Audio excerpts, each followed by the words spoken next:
Olá, criptomaníacos! Você aceitaria trocar o seu dólar por um papelzinho escrito "Vale $1"? Se você respondeu que não, por que você aceita Tether? É sobre isso que falaremos logo após a vinheta.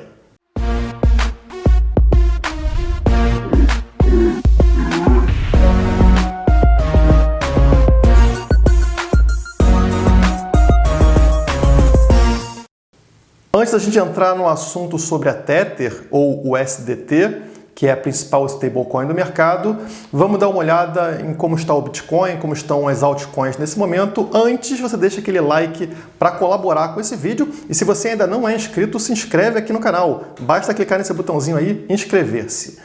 Bom, tá aqui o gráfico horário do Bitcoin, tá? Cada vela representando o período de 1 hora. Então é um gráfico de curta duração.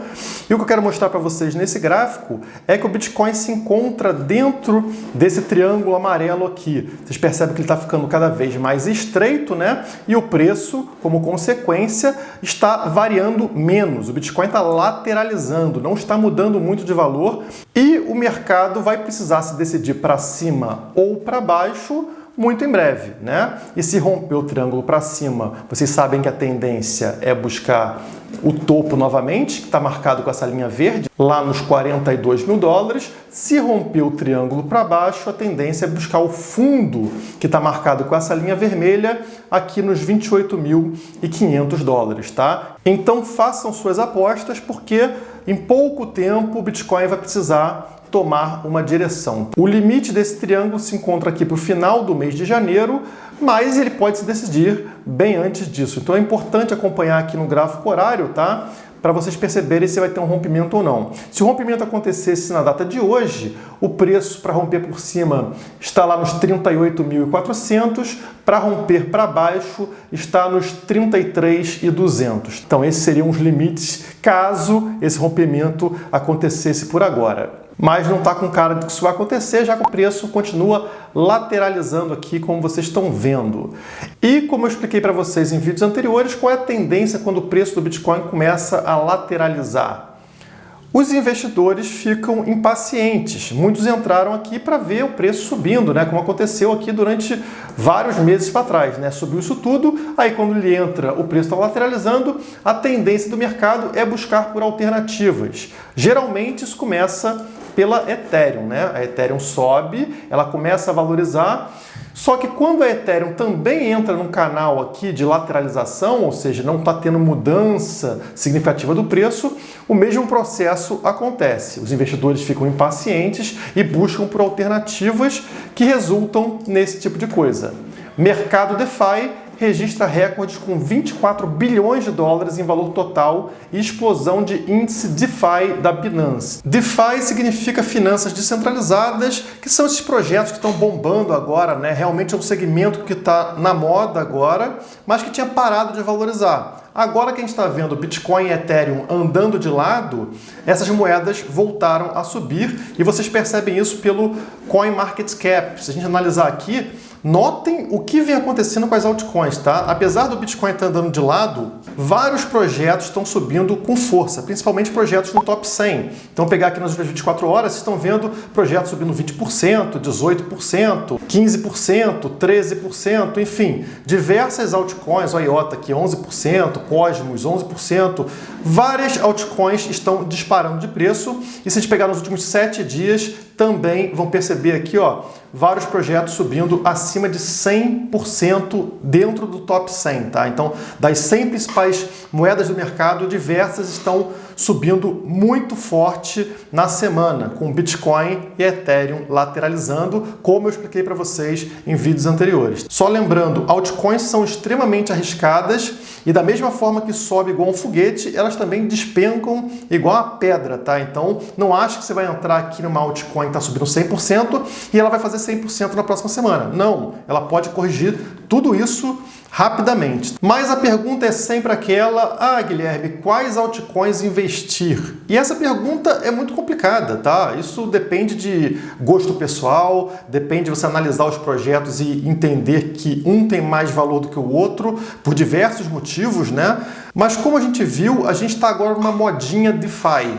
E isso deve continuar ao longo de 2021, caso o mercado continue subindo, que para mim é a tendência nesse ano. Portanto, alguma exposição em projetos DeFi pode ser interessante para esse ano. Como eu falei, a maior parte do seu portfólio tem que estar na moeda forte, que é o Bitcoin, tá? Não faça a loucura de entrar de cabeça em projetos de altcoin, porque você pode perder todo o seu dinheiro. Então, o que eu acho que seria uma coisa balanceada a se fazer, né? Você ter 70% a 80% em Bitcoin, ter ali entre 10% a 20% em Ethereum, e o que sobrar você pode alocar em outros projetos menores. Em 2021, pode ser interessante a alocação em projetos DeFi. Por exemplo, aqui no CoinMarketCap, nesse site que eu estou olhando aqui, vocês encontram uma aba chamada DeFi. Clicando aqui, vocês acessam a lista de projetos DeFi, tá? Por ordem de tamanho. Aqui no caso eles colocam a Chainlink como projeto DeFi e ela está ligada realmente ao mercado DeFi porque todos os projetos DeFi utilizam um oráculo como a Chainlink para puxar os preços, né? Para atualização de preço. Então ela está envolvida aqui no caso no DeFi e eu entendo que a Chainlink está num momento muito positivo. Ela acabou de bater sua alta histórica e tem tudo para continuar crescendo bem em 2021 se o mercado continuar progredindo. Então eu marquei aqui 5 projetos que talvez seja interessante ter exposição desse pequeno percentual que você aloca em altcoins. Eu marquei a Chainlink, a Uniswap, a Aave, Synthetix e a Yearn Finance, tá? É somente para ter uma diversificação dentro desses projetos, de uma forma equilibrada, né? Se alguma aqui morrer, você não perde todo o seu dinheiro e tem exposição ao top 10 aqui do DeFi, digamos assim, né? Ah, Guilherme, por que você não colocou a DAI? A DAI é uma stablecoin, tá? Assim como o Tether, que a gente vai falar mais para frente nesse vídeo, a DAI mantém ali a paridade de 1 para 1 com o dólar e é uma opção muito melhor do que o Tether, tá? A gente vai falar sobre isso mais para frente para vocês entenderem por que a DAI é superior ao Tether. Mas bom, vamos falar agora sobre essa aqui que é a terceira do mercado, a Tether. E mais do que terceira no mercado em market cap, se a gente colocar aqui o ranking por volume, quem é a primeira? Tether, acima do Bitcoin. A Tether movimentou nas últimas 24 horas 82 bilhões de dólares, enquanto o Bitcoin movimentou 49 bilhões de dólares. Então, note que a Tether é um ator muito importante no mercado de criptomoedas. E a gente, sempre que o Bitcoin está subindo, sempre que a gente está em bull run, né, esse processo acelerado de crescimento de preço, eles lançam a Tether FUD. O que quer dizer isso? FUD é medo, incerteza, dúvida. Lançam notícias de que a Tether vai acabar, de que vai ser proibida, isso vai derrubar o mercado. Isso já é padrão, tá? Todo ano de alta acontece esse FUD com a Tether e dessa vez se agravou um pouco porque a gente está vendo aí autoridades nos Estados Unidos exigindo documentação da empresa responsável pela Tether e esse prazo venceu agora em janeiro. E estão falando que é possível que proíbam a Tether, enfim, que existam problemas dentro da Tether que levariam à queda no mercado. Primeiro, vamos entender o que é a Tether. A Tether é uma stablecoin, ou seja, uma moeda estável. Ela mantém ali a paridade de 1 para 1 com o dólar. Então, em teoria, uma Tether equivale a $1, tá? E você pode trocar um pelo outro sem qualquer problema. Mas isso é na teoria. É como se eu chegasse para você e trocasse o seu dólar de verdade por um papel escrito vale $1. Você provavelmente pediria alguma prova de que esse vale $1 realmente vale $1. Porque senão você chega amanhã, na hora de buscar o seu dólar de volta, entregar o seu vale dólar e ninguém querer trocar com você. Então você precisa de uma comprovação de que esse papelzinho escrito vale $1 realmente vale. E a Tether nunca apresentou garantias ligadas a isso, tá? Ela não fez auditoria nas Big Four, nas 4 grandes auditorias do mundo. Ela nunca apresentou balanços que comprovassem ali ela ter 100% dos dólares que ela diz ter. depois ela falou que não tem 100%, mas tem 70%, e os outros 30% seriam em outros ativos. É um negócio muito estranho, muito escuro, sem comprovação e que você provavelmente não aceitaria se não fosse por causa da confiança dentro das corretoras e do tamanho que a Tether tem atualmente. Mas a gente deve lembrar que toda a pirâmide financeira, todo o grande golpe que aconteceu mundialmente também foi baseado na confiança. Aquele esquema vai crescendo, vai ficando gigante e as pessoas acabam confiando nele pelo tamanho dele. E quando a gente fala de confiança dentro do mercado de criptomoedas, não faz muito sentido. Por que as criptomoedas foram inventadas? Por que a gente começou a abraçar o Bitcoin? Justamente para acabar com a confiança em terceiros, não depender de confiança em terceiros. Você entra na blockchain do Bitcoin e você vê todas as transações que já aconteceram na história do Bitcoin. Está tudo marcado dentro da blockchain, tudo para você verificar quando quiser. Ou seja, você não precisa confiar num banco central ou num político para saber que o seu dinheiro é seu dinheiro e que também o seu Bitcoin não vai ser inflacionado, por exemplo. E aí as pessoas começam a migrar para dentro das criptomoedas e a moeda que fica com maior volume de transações é uma que depende de confiança em terceiros. Toda vez que a gente depende de confiança em terceiro e esse terceiro cresce de tamanho, ele vai puxar o seu tapete uma hora ou outra. Então, eu não confio na Tether, eu não deixaria reservas em Tether, porque pode dar um problema. E o pior é que isso pode sim respingar dentro do Bitcoin. Como a gente está vendo aqui, a maior parte do volume que entra para dentro do Bitcoin vem da Tether. E a gente pode comprovar isso com gráficos. Aqui nesse gráfico vocês estão vendo como se dá a entrada de dinheiro para o Bitcoin, tá? Então, vocês estão vendo a Tether representando toda essa parte azul, depois é o dólar nessa parte roxa, tem o Ien, euro e a Libra aqui embaixo. Notem que 2/3 de tudo que entra para o Bitcoin vem por meio da Tether. E depois do Bitcoin, quando esse dinheiro sai do Bitcoin, ele migra para Ethereum, para BUSD, para XRP, Litecoin e assim por diante. Outras criptomoedas sofrem do mesmo problema. Aqui vocês estão vendo a entrada de dinheiro na Ethereum, quase tudo por meio do Tether. Aqui a entrada de dinheiro no Litecoin, quase tudo por meio do Tether. Aqui entrada na Cardano, mesma coisa, olha o Tether aqui. E aqui entrada no Bitcoin Cash também, a maior parte vem por meio do Tether. Então, o Tether é a porta de entrada para Bitcoin e criptomoedas. Mas o que aconteceria caso o Tether não tivesse a paridade de 1 para 1? Digamos que a Tether esteja imprimindo 2 Tethers para cada dólar que entra no mercado, portanto, inflando o mercado de forma criminosa. O que aconteceria é que essas moedas estariam vendo um pump no preço artificialmente. O mercado estaria aí numa bolha de Tether que, caso fosse descoberta, levaria aí a uma queda grande nessas criptomoedas. Para a gente analisar qual é o risco da Tether, é interessante a gente ver como as exchanges lidam com a Tether. Quais exchanges sofreriam regulamentação mais pesada para evitar aí possíveis problemas com uma moeda pareada ao dólar? Certamente aquelas que têm operação dentro dos Estados Unidos. Afinal, se existir uma moeda pareada ao dólar, isso significa que, se essa moeda aqui não tiver paridade real com o dólar e for impressa à vontade, digamos que a Tether esteja imprimindo 2, 3 vezes mais o que ela deveria, o que está acontecendo com o dólar de verdade? Está sendo desvalorizado. As pessoas estão trocando riqueza por um dólar falso. Então, quer dizer, além do governo americano poder imprimir dólares, agora você tem um outro governo aqui paralelo, né, que seria a Tether, também imprimindo dólares. Então, obviamente, as exchanges que têm operação nos Estados Unidos vão sofrer aí uma regulamentação mais forte com relação à Tether. Mas se a Tether conseguir comprovar para as autoridades que ela é uma moeda legítima, não teria qualquer problema.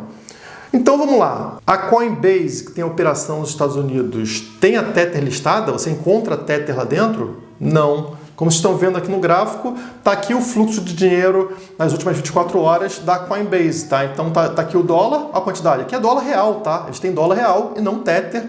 E aí você vê o dólar indo para Bitcoin, indo para XRP, indo para Ethereum. Depois euro, também a versão fiduciária, a Libra, e só depois aqui a stablecoin, a USDC, da própria Coinbase. A mesma coisa acontece na Bitstamp, por exemplo, né? Outra que está lá nos Estados Unidos, também não tem Tether, só tem dólar de verdade, digamos assim, né? Então isso diz muito sobre o risco da operação com Tether. Já se a gente for para exchanges chinesas, exchanges que não estão ligados a contas bancárias, ou seja, você não compra diretamente com papel moeda, você vê um outro cenário. Você não encontra dólar dentro das exchanges, mas encontra Tether. Esse aqui é o fluxo da Binance, a maior exchange do mercado atualmente. Vocês percebem que a compra das criptomoedas se dá quase que exclusivamente por meio do Tether, tá vendo? Tem aqui a moeda nigeriana, tem a Paxos, tem a Libra aqui, quase nada de volume, e aqui o volume quase que total por meio de Tether. É a mesma coisa que a gente observa em outras exchanges que não estão ligadas a contas bancárias. BitZ, por exemplo, está aqui, ó, tudo por meio de Tether, entrando dentro das criptomoedas. HitBTC, Tether é praticamente tudo, tem pouquíssimas stablecoins aqui embaixo, ó, com algum volume, mas muito pequeno. Um outro ponto que chama atenção é a quantia de Tethers que vem entrando no mercado recentemente, e fica aquela dúvida, o mercado está subindo por causa de Tethers impressos ou eles estão imprimindo Tethers devido à subida do mercado? Quem é o responsável pela subida? Se a Tether estiver manipulando, né, imprimindo mais do que deveria, será que essa subida não seria artificial? E aí a gente vem analisar aqui, por meio desse Whale Alert, que é um Twitter que fica monitorando a impressão de Tether, como as transações são muito parecidas entre si, né? Notem aqui, ó, 400 milhões impressos de Tether, depois aqui, ó, 400 milhões de novo impressos de Tether, 400 milhões impressos de Tether, 200 milhões impressos de Tether, 300 milhões impressos de Tether, 200 milhões, 200 milhões, 200 milhões, 150 milhões, sempre valores inteiros e valores muito grandes, né? 400 milhões, 200 milhões, o que não reflete muito bem como funciona o mercado. A entrada de dinheiro dentro do mercado, ela não é exatamente igual cada vez e também não é em valores inteiros, né? O normal seria a gente observar, por exemplo, a entrada de alguns milhões, depois uma quantia maior, uma quantia menor, uma variação aqui dentro dessa impressão de Tether, e não é o que a gente observa aqui dentro. Vamos comparar, por exemplo, com uma outra stablecoin, a USDC, que também é centralizada, tem envolvimento da Coinbase, mas tem muito mais fiscalização em cima, muito mais comprovação sobre ela. Será que é diferente do que acontece aqui no Tether? Está aqui o mesmo Whale Alert mostrando como acontece a impressão de USDC. 9.334 uns quebrados, 6.938 uns quebrados, depois aqui ó, 8 milhões uns quebrados, 7, depois 39 milhões, depois 11 milhões. Notem como varia muito a quantia aqui produzida de USDC, digamos assim, e também a variação entre os valores é muito grande, né? Enquanto aqui na Tether vocês percebem uma variação entre 150 milhões e 400 milhões, aqui na USDC os valores variam muito mais, né? A gente está vendo variação aqui entre 7 milhões e 60 milhões de dólares, tá? E sempre com valor quebrado, enquanto na Tether são valores inteiros. Então, é estranho, é suspeito, não tem muita explicação, já que a Tether não tem transparência alguma, não funciona na blockchain como a gente gostaria e nem possui auditoria. Então, é algo totalmente baseado na confiança. E sempre que a gente dependeu de confiar em terceiros para ter garantia sobre o nosso dinheiro, a gente perdeu dinheiro. O Collor está aí para lembrar a gente, né? Outra coisa suspeita é que a Tether afirma que a sua conta bancária estaria nas Bahamas, aquela conta bancária onde ela nunca mostrou